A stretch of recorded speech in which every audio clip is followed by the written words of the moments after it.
Hey guys, tonight we're unfolding the story of a Thanksgiving unlike any other. No, not the one with burnt pies or forgotten cranberry sauce. This is the kind where you step through your childhood front door expecting hugs and casserole, and instead, you get served a financial ultimatum before anyone even passes the bread rolls. It's late November. Frost coats the bare branches outside, and the front porch smells faintly of firewood and the potpourri your mom's had since 1998. You step into the familiar house.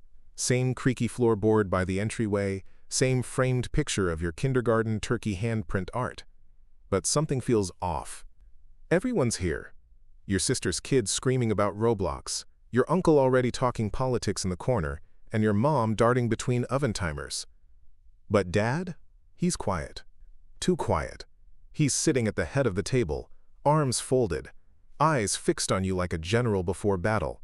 You take your seat, napkin in your lap, smile on your face, and just before the traditional prayer of thanks, your father leans forward.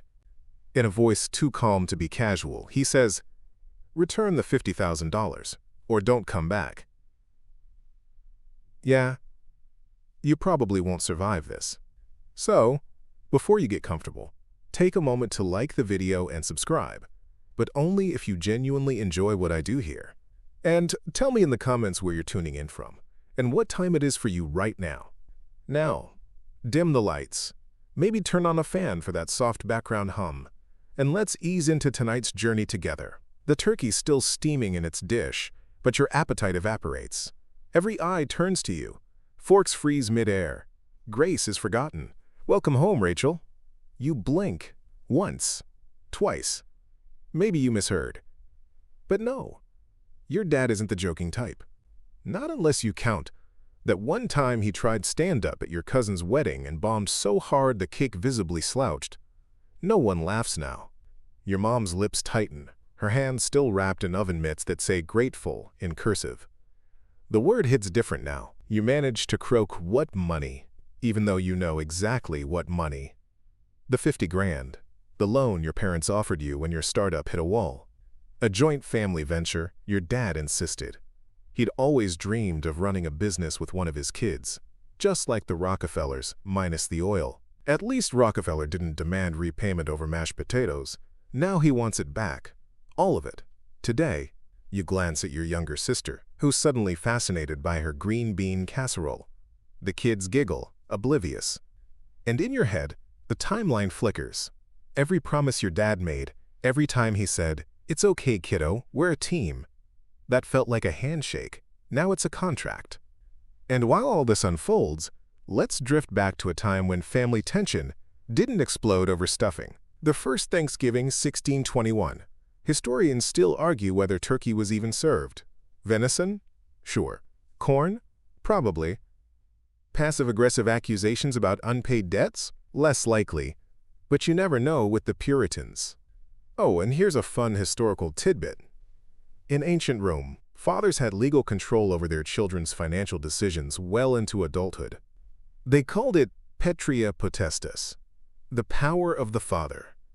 You feel that now, in a way that would make Cicero blink. So you sit there, stunned.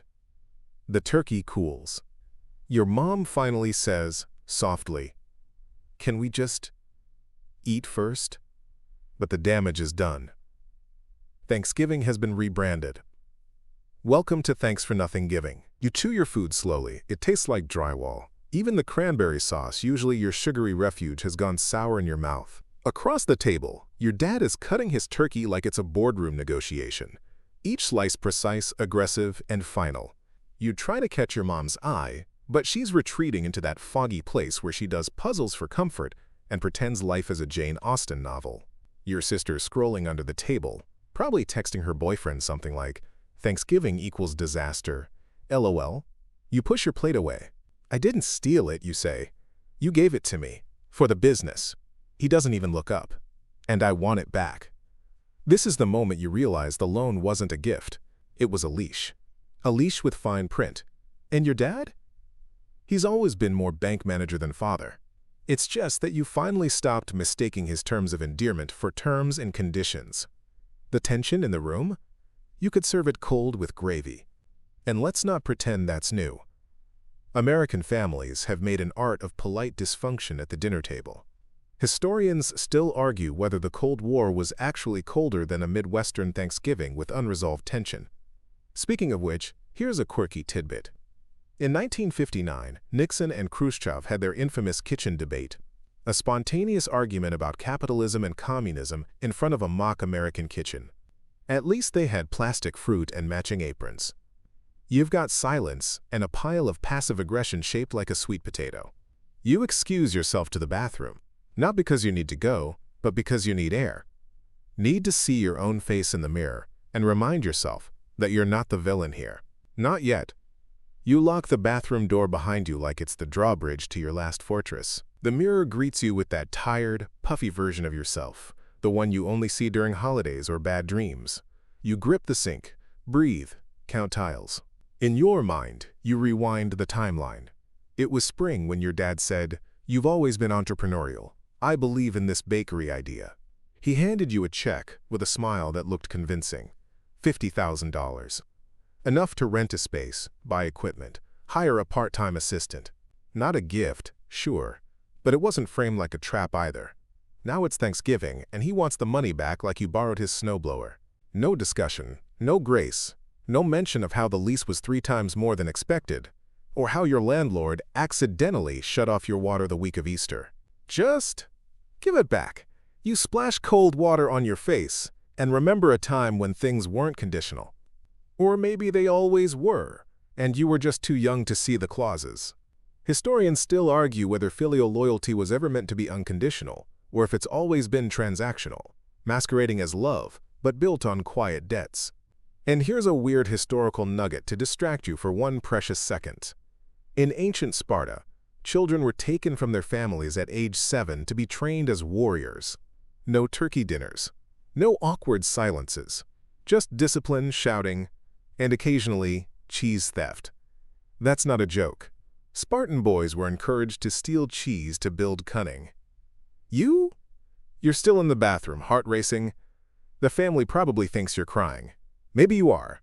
Or maybe you're doing something more dangerous. Thinking, plotting, reaching that quiet threshold where you stop asking for peace and start planning for dignity. You emerge from the bathroom like a ghost who's just remembered they once had a name. No one looks up. The TV murmurs football nonsense in the background, and the scent of roasted yams curls lazily through the air like nothing ever happened. You take your seat, quietly. Across the table, your father carves the turkey with the focus of a Roman general, methodical, detached. You remember reading that Roman banquets were full of drama too. Lavish food, intense politics, the occasional poisoning. Historians still debate whether Emperor Claudius was taken out by mushrooms or his own wife. Either way, dinner's never been entirely safe. Your sister passes you the cranberry sauce with a brittle smile.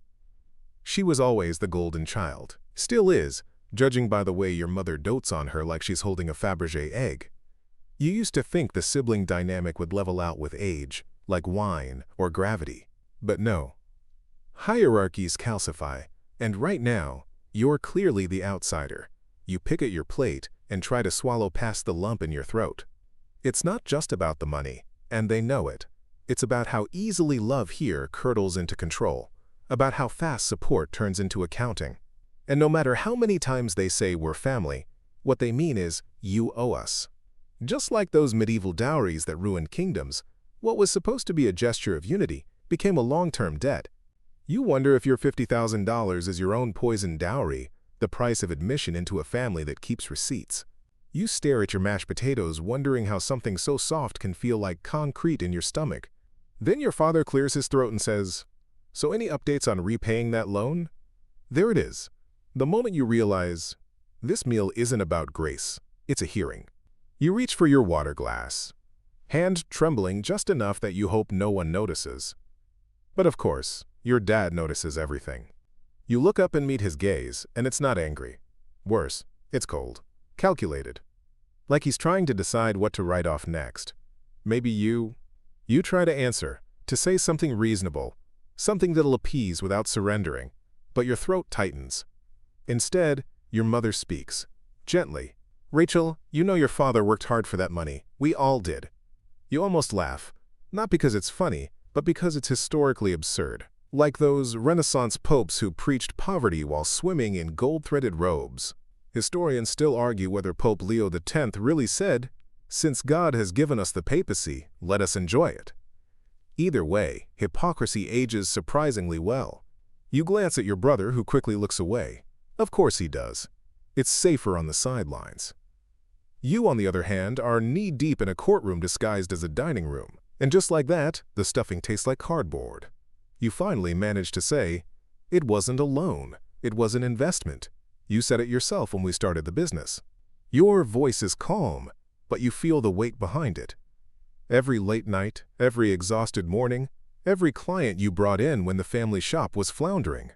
But facts have short shelf lives here, and loyalty even shorter. Your dad scoffs.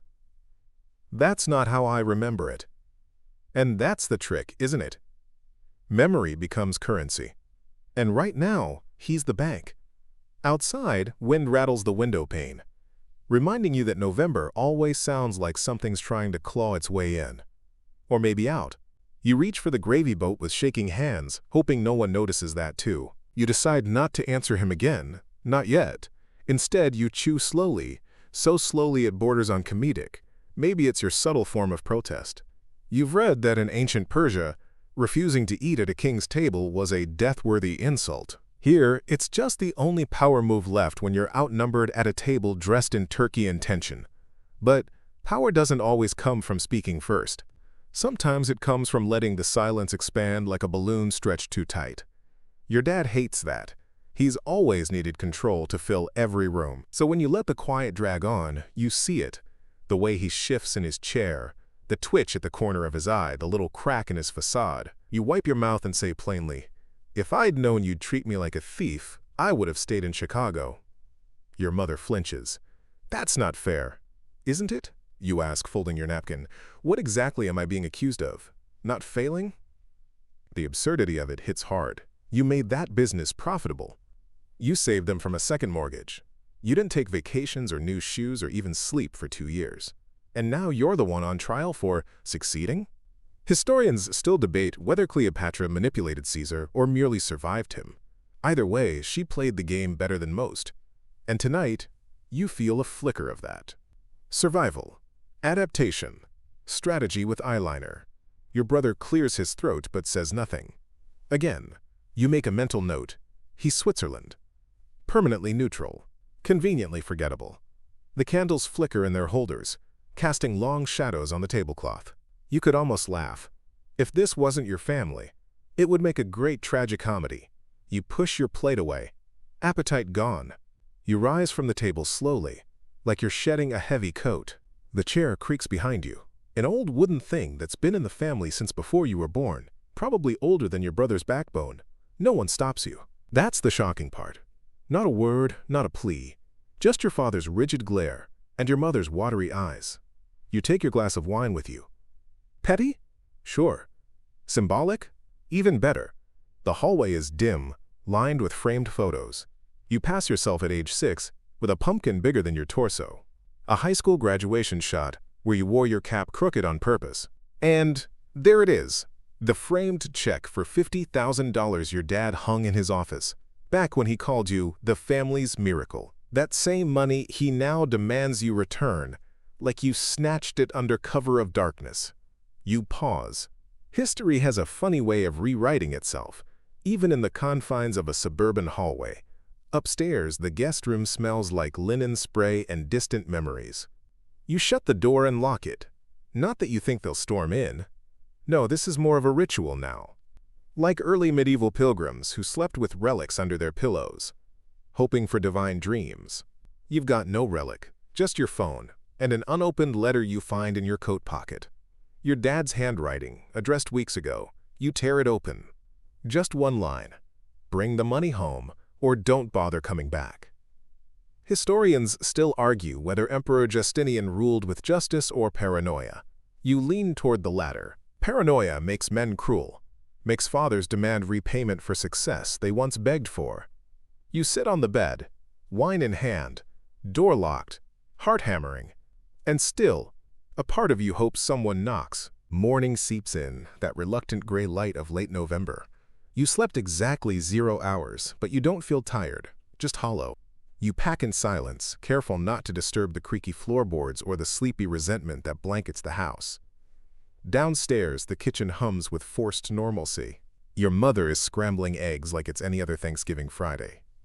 Your brother's scrolling his phone, thumb moving like a metronome set to, quote, apathetic. Your father isn't there. Of course.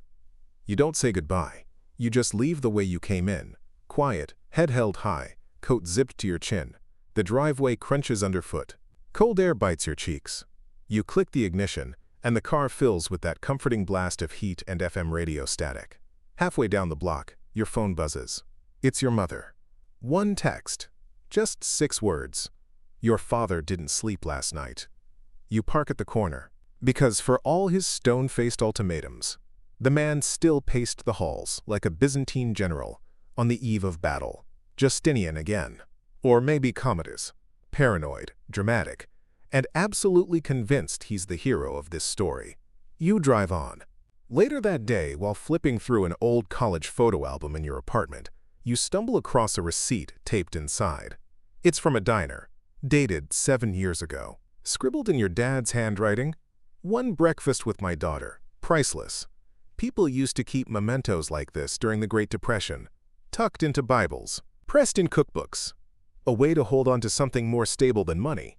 You wonder when your dad stopped believing in that version of you?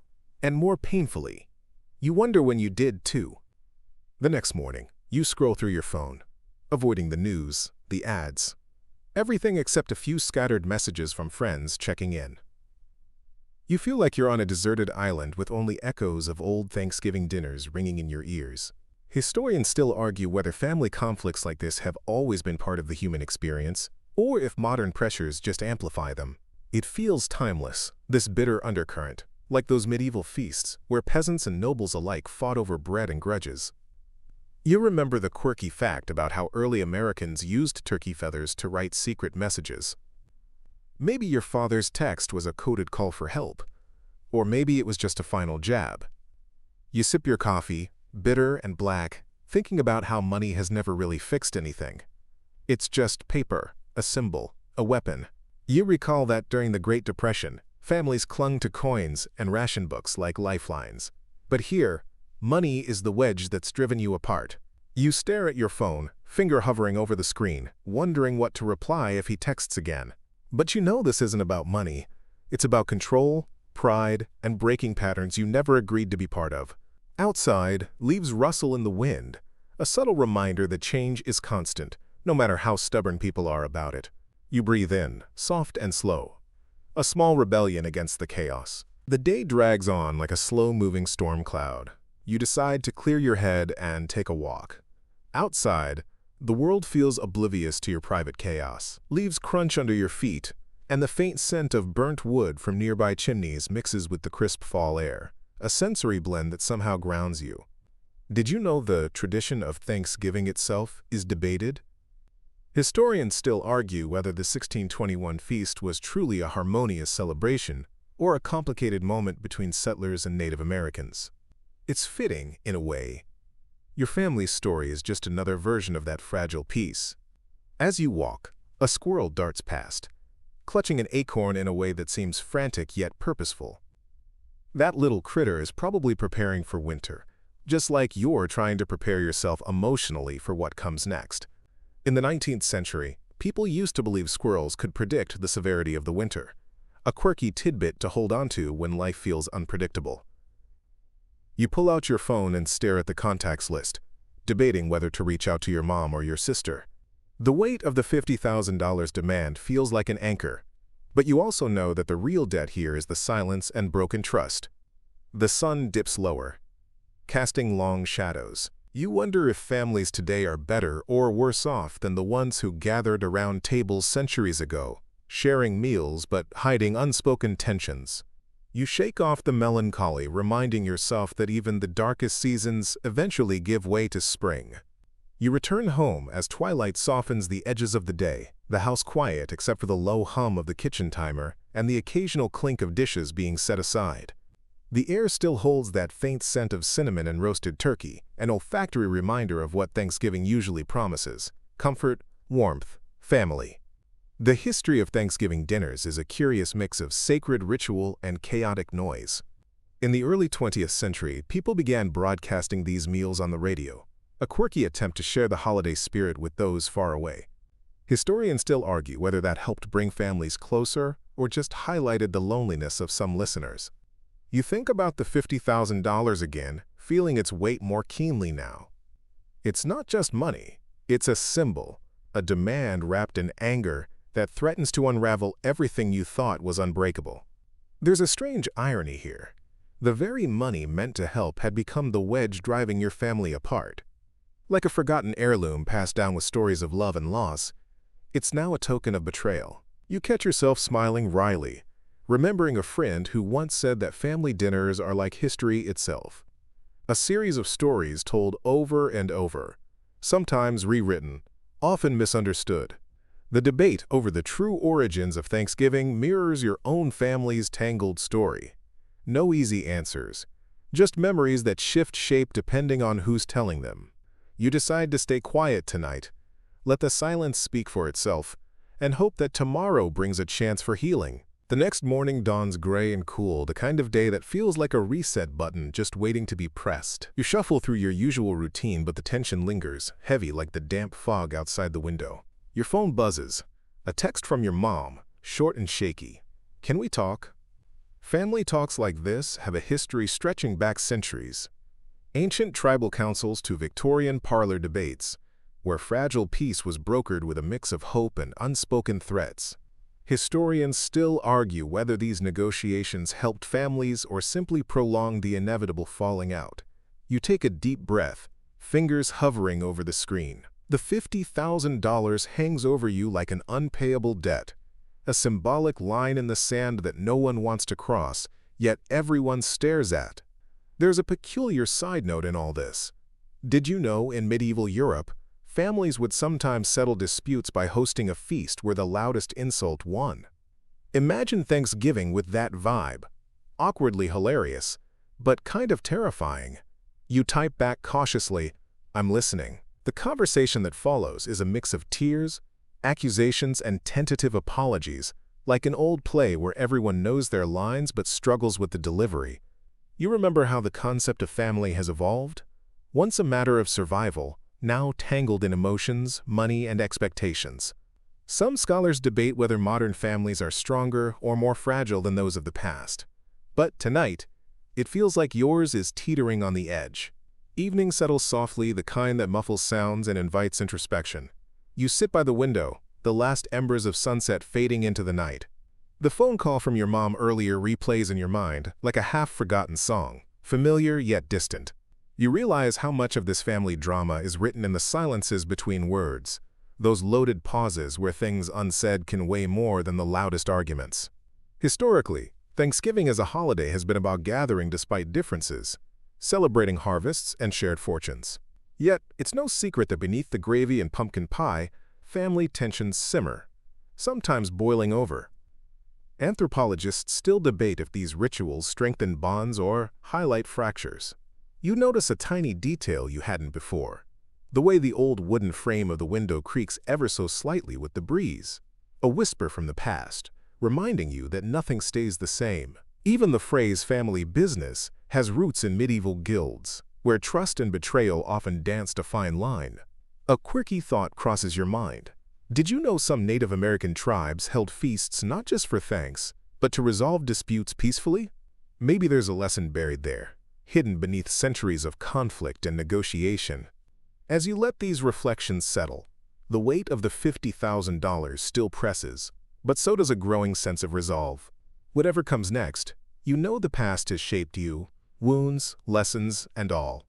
Historians still argue whether forgiveness is an inherited tradition or a modern invention, but tonight, in this quiet moment, you find a flicker of peace in uncertainty. The house grows quiet, except for the soft hum of the heating vent and the distant shuffle of late-night traffic outside. You lean back, eyes tracing the faded wallpaper, each floral pattern like a fragment of a family story, some bright, others stained with time. You replay the day's events, from the sharp demand to return the $50,000 to your mother's panicked call. It feels like walking a tightrope stretched between duty and self-preservation. Thanksgiving, originally a harvest celebration dating back to the early 1600s, was about abundance and unity, but the reality of family dynamics has always been more tangled. Even presidents like Lincoln used the holiday to call for national healing amid the Civil War, showing that even on the grandest scales, division and reconciliation coexist. Yet scholars still debate whether these moments bring lasting peace or just temporary respite. You find yourself oddly comforted by that historical tension, knowing your struggles echo a much larger human story. The quirky detail that pops into your head? Early Americans sometimes used feast days to settle disputes by sharing food and drink, like a primitive peace treaty. It's a reminder that sometimes, even in conflict, there's a desire to reconnect. The night deepens, and your breathing slows, syncing with the gentle rhythm of the world outside. You realize this isn't just about money or anger. It's about the complex dance of love and resentment, forgiveness and boundaries. You let the tension ease, understanding that the story isn't finished. It's just entering a quieter chapter. Historians still argue how much of family legacy is fate and how much is choice. But as your eyes close, you know you're ready to write your own ending.